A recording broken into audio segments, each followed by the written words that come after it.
Ladies and gentlemen, welcome back to another video. It is that time of the month where we have to talk about gacha revenue. I feel like out of all videos I make, people pretty much for the most part relatively love me, but whenever I touch gacha revenue videos, I make quite a bit of enemies over pretty base takes. And we're not gonna stop. Ain't nothing gonna change. Listen, bro, on the way to the top, bro, you can't focus on every little enemy you make. You can't try to please everyone. You can only remain true to yourself, be your own North Star, and just continue to be based. And that's what we're gonna do here. In this video, we always start off with Honkai Star Rail and Genshin Impact revenue, as well as the dynamic of the banner flow and what we think is gonna happen and how they're performing, because that's the bulk of my audience that views this channel. Then we're gonna do something a little bit differently than what we normally do. I keep seeing a lot of these games appear at the top. So I have been like taking a peek at them just to see what kind of games they are and why they are at the top competing with Genshin Impact and Honkai Star Rail. Not really competing, they're getting blown out the water, but they're in the top 10 and shit like that. And then of course, if there's any newer titles, we'll shine some light on them and see what's going on with those games. I basically just want to become more informed with the other gacha games, just so I can, knowledge is power. The more I understand, the more I know. I want to know why is Hoyoverse constantly at the top? What is their competition? Who are they competing with?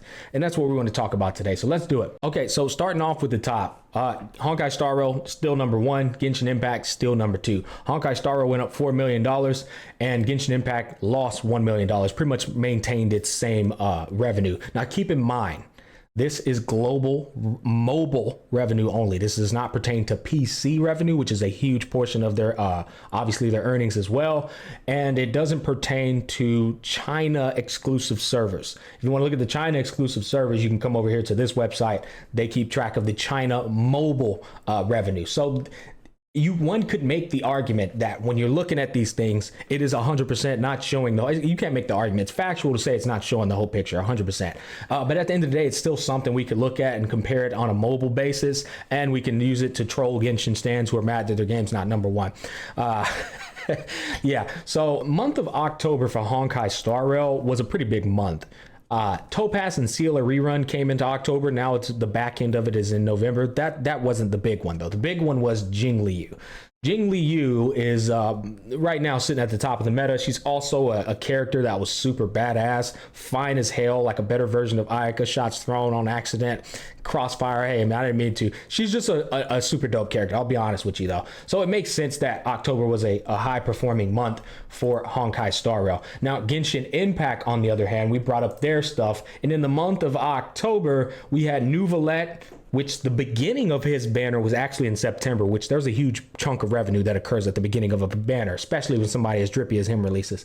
But then it creeped into October 17th. That's when it ended. And then Venti and Rio Tesli was the second half of October, going in and still going until November 7th. So that's the month of October for, Genshin Impact. So coming back over here, the fact that it maintained relevancy here, I think is pretty cool, because Venti rerun, I feel like nobody was a Raven fan. To the extent of my knowledge, Rio Tesli was like incredibly mid, apparently. I'm not sure. He looks super dope. It looks like a Fizz character, somebody I would have enjoyed if I was still playing. But I can just straight up tell you, that's actually great that they maintain relevancy. 39, 38, that's pretty much the same amount of money before the Arcane comes out. When the Arcane comes out, I think there is no way in hell that Genshin Impact won't be number one. One, because it's an Arcane, right? Everybody wants to pull for the Arcans. She's the water one. I think she's got a pretty good fandom, and more importantly, people just pick up the fucking Arcans. So I think it'll be number one. I'm expecting it to hit like 50 million. Back in the gap when other Arcans came out, this is again mobile revenue global, right? Because there's way more money when you factor in everything else. But from mobile revenue global only, back in the gap when an Arcane came out, it wasn't no 50 million. It was like 80 million, 90 million, 100 million mobile revenue alone global, not including China, not including PC. So Genshin has definitely lost half of its revenue, right? Happens with time, call it what you will. That's just what happens. So I think it'll probably go about 50 million. That's what I'm going to guesstimate. Now, Honkai Star Rail, the second reason I think Genshin's going to end up on top is because Honkai Star Rail has a pretty rough month going into November. November is going to be a month where Farina's coming out for Genshin Impact, and for Honkai Star Rail, we got Argenti, who I feel like a lot of people aren't raving fans of due to his kit being incredibly like stale. And then we got Huahua. I think Huahua and Argenti are just going to be one of the least popular banners, probably the least popular banner out of all characters that came out thus far. And then the rerun is going to be Silverwolf. She is an argument that can be made that a lot of people will be picking up because Silverwolf is a very valuable character to have on your account. But for the most part, the more hyped banner lineup is definitely going to be Genshin Impact, because when we come over here and look at what's coming in addition to Farina, we got their version of Orochimaru, which I don't know anything about him, but I do know everything about Mid Hamatra and Ayato. But that's a pretty loaded duration for November. Now it's only the beginning of Mid Hamatra and Ayato. If y'all didn't know, I'm the founder of Mid Hamatra, by the way. It's only the beginning of it, but still, as I told you, those first beginning days is a lot of revenue spike. So we got that, we got Farina, and we got Orochimaru over here. So I think that's a pretty big month for Genshin Impact, and I think it's going to reflect in the future mobile global revenue sales. By the way, I did take a gander at how Rio Thesley and these guys performed. Let's see if we can zoom in here. So Rio Thesley and Venti was at 11 million in China mobile revenue. And then we had Nuvoletti. He ended up topping off at 13 million, 14 million, rounding up actually. And keep in mind, this is Nuvolette and Hu Tao, one of the most popular characters in Genshin Impact. Rio Thesley and Venti combined only did 11 million. So yeah, Genshin has definitely fell off in terms of revenue over the years. But I mean, they've made enough for a whole entire 3 decades, if I'm being completely honest. So I'll be interested to see where Farina lands up. If I had to guess, based on just the popularity decline in Genshin Impact, I actually don't think Farina's going to be up here. I think she'll probably be maybe around, if I had to guess, below Venti. Below the first Venti rerun. I don't think she's going to outperform Venti. Actually, I'll be honest, I think she's going to appear right here by Klee. I think Farina will have Klee revenue. Well, we'll see though. I look forward to making that. I've been waiting on that damn banner for the longest for this Gacha revenue, but it hasn't came out yet. So we'll see what happens there, but that's my thoughts. She's going to end up by Klee. Now, getting back to the remainder of these Gacha games, guys, I have discovered why Hoyoverse is on top constantly over and over and over again. It's not, and mind you, it's also because Hoyoverse makes good games. Let's just call their buck. They make amazing, incredible, high quality games. But then I as I've told y'all, I haven't played a lot of Gacha games. I've only played Genshin Impact, Honkai Star Rail, Tower of Fantasy, and now Reverse 1999. That's it. I've never played any other Gacha games. So I don't understand the dynamic of the whole Gacha genre. I don't know what other games they're competing against and what their entire concept, combat mechanics, and all that. I don't know anything about that. Today was the very first day where I said, you know what? What is this Uma Musume game? What is this Hatsune Miku colorful stage game? Because they keep appearing at the top. Maybe they're good games. Maybe Honkai Star Rail has great competition, but it's just that good of a game. Boys and girls, was I met with utter surprise. I looked at Uma Musume, which is exclusively in Japan. It's not available outside of Japan. It's only in Japan. I went over here and I brought up a YouTube video and I was like, let me check this out. And what I saw was quite hilarious.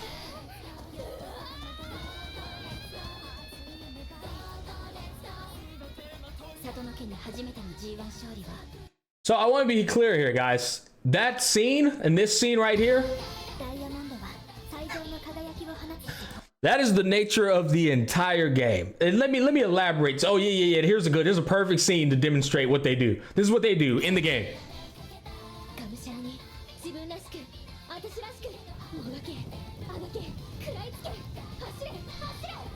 It is quite literally horse racing, but replace the horses with anime girls. And that, ladies and gentlemen, is Uma Musume, sitting at 37 million in September and dropped down to a whopping 19 million in October. Basically, it fell off a mountain in revenue. But I don't give a damn if it dropped down to 10 million. The fact for me, the game, all it is you picking anime girls in their the gameplay, my bad, because there's story involved in it. There's also, like, you know, the user interface and the progressive dynamic, but the gameplay, you aren't playing the game. You're watching a girl race against other girls on a track, and it's sitting at 19 million. The fact that it's made over $1 million or 2 million or 3 million, I am blown the absolute fuck away about this.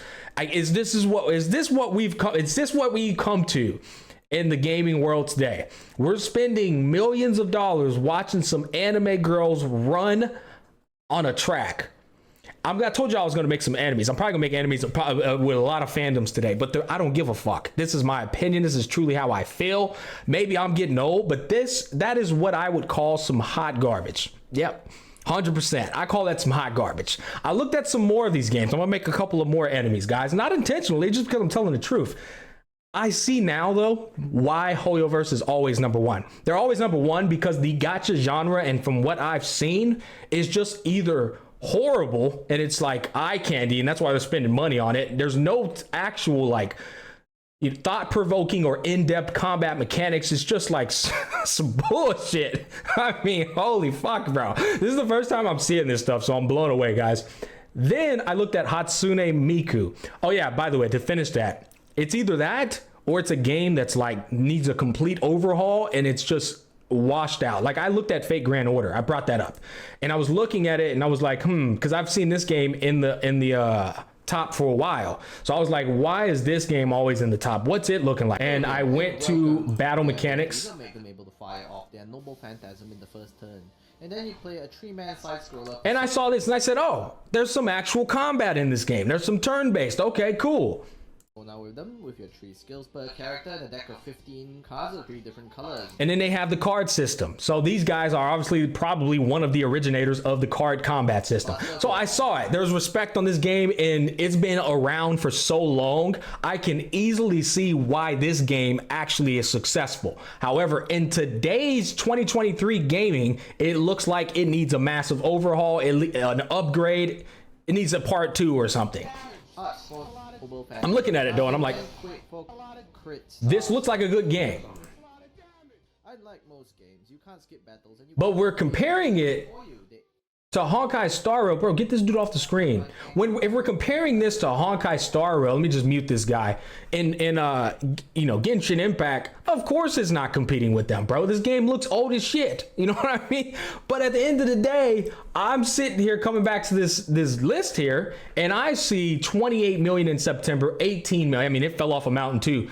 But the fact that these games are performing so well is mind-blowing to me. I'm serious, because I don't look at these games being worthy of these sales. I really don't. I look at this as like, holy shit, what other games have these people played? I'm truly interested, because if they played other games, I feel like they wouldn't be spending the money on these games. Call me crazy. And again, hot take, but as somebody who's never been in the gacha community, looking at some of this stuff has blown my, I'm telling you, I'm truly like in utter disbelief. Hatsune Miku. Let's go ahead and go to this one next. I looked at this one, and I looked at the what the gameplay is. First of all, I've seen a lot of story dynamic, right? A lot of just basically background, and then they're talking, and there's some narrative going on. Cool, I can see that, I get that. And then there's the gacha dynamic, where I don't really know what the hell the gacha dynamic is, as I'm being honest. But then I went over here to the gameplay. Here we go. I went over here to the gameplay, guys, and it's a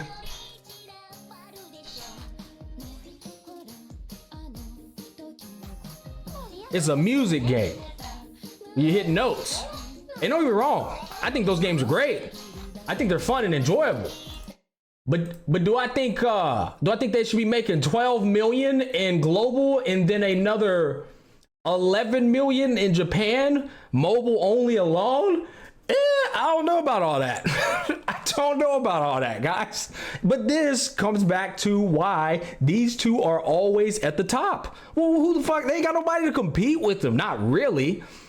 And then I saw at the bottom, games like Tower of Fantasy, who people shit on, was one of the games that actually had a decent combat system, decent quality, refined to a degree, good anime girls and all that. And it's like tanking miserably. And I'm just sitting here looking at this stuff and I'm like, well, some of these games at the bottom are actually good games. Snowbreak Containment Zone, say it's garbage or whatever you will. But after I looked at Uma Musume and Hatsune Miku and Fate Grand Order being incredibly old, when I look at some of these games, I don't think these games should be here. I'll be honest. I think these games are better than those games. What the fuck?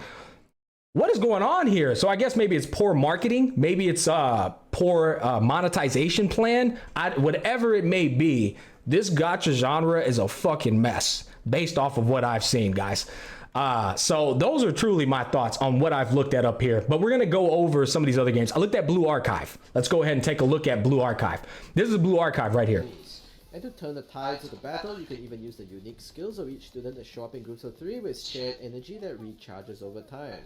Most of the game is spent running the big hexagonal maps as efficiently as possible to get 3 stars, so that you can then skip the battles entirely and farm for your account level so you can actually increase the level cap of your units to clear high. I've also never understood the idea of automated battle systems. Again, I understand that everything I'm saying is going to cause it's going to cause tension. I understand that everything I'm saying is probably against the things you guys enjoy. But that's not going to stop me from speaking my mind. That's not going to stop me from telling you how I feel about all this. I don't understand the automated shit. I do and I don't. What I mean by this is, why the fuck am I going to play a game just to skip the battle? Why even play the game if all you want to do is skip the battles? Are you that obsessed with progressive dopamine? Like you just love the idea of progressing through a game even if you're not really even playing the fucking game? I'm just blown away by that. Now, if it's a game where it's just purely story, like it's heavily story focused, then I do understand it. But if some of these games are like combat focused and people are like, oh, I just want to skip an auto. What the fuck are you playing the game for? Like, go play something else or go do something else with your time. I don't understand this. Oh yeah, just skip it. Well, what? So the devs are making a game knowing you are going to skip the shit they're making. What is the point of that, bro? I'm so baffled by this, guys. But this is literally Blue Archive. Across the screen and firing at enemies. And I'll admit, idle games do look pretty fun to a degree because there's a bit of strategy, right? And a little formulating the teams around and you watch them do their thing. I'm a big TFT enjoyer, so I get it. Massive bosses.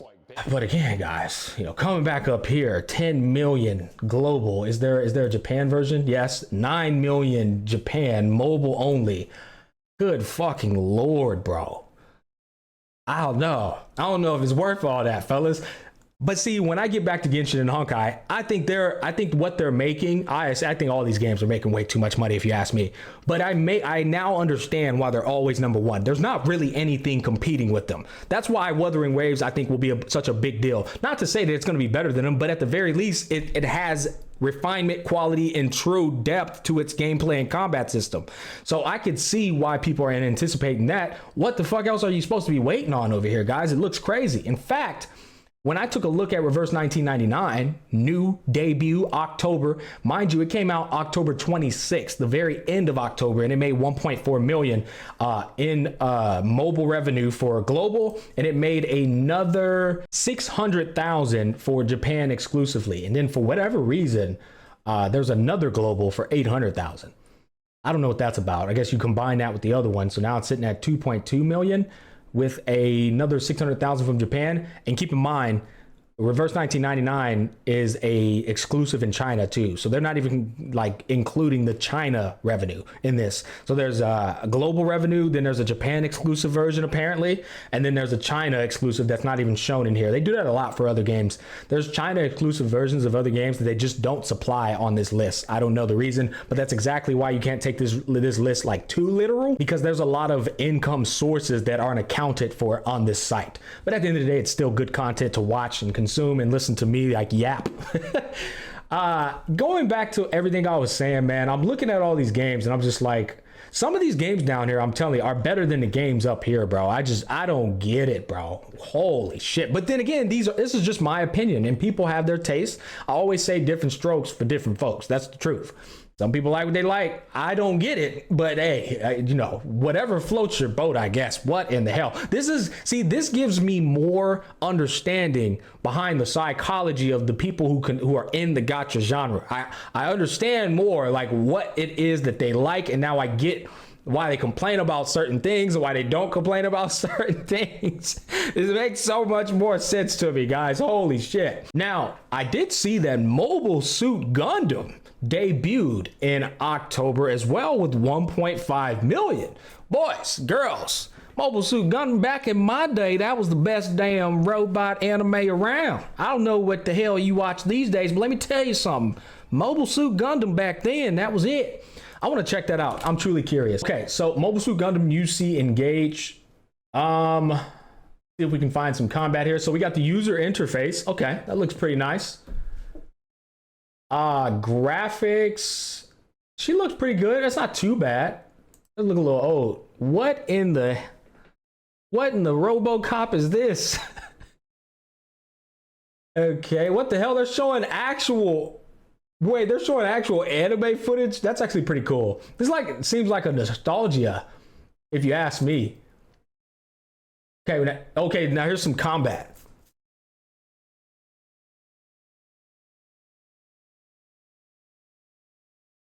Okay, I don't know what the fuck I'm looking at, guys. I'll be honest with you.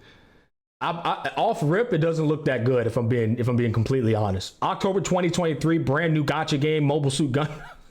Is this the combat? Nah, bro. Yo, nah, bro. Listen. I know it's nostalgic, and it came out during my time, which was 30 years ago.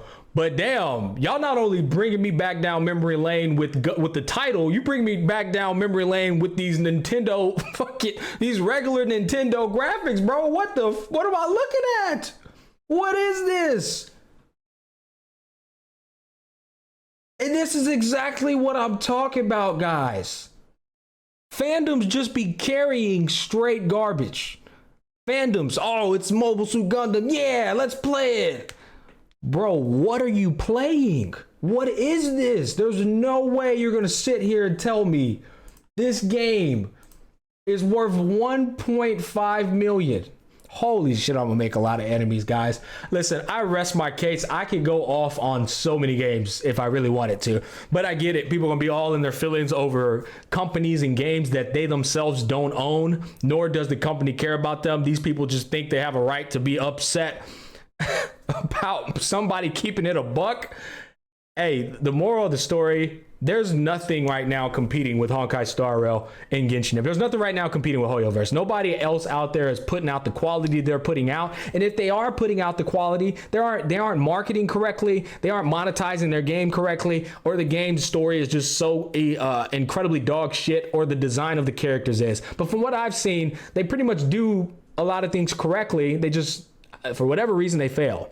Comment down below. This is going to be one hell of a controversial video. I look forward to hearing your feedback. Thanks for watching. I'll catch you on the flip side.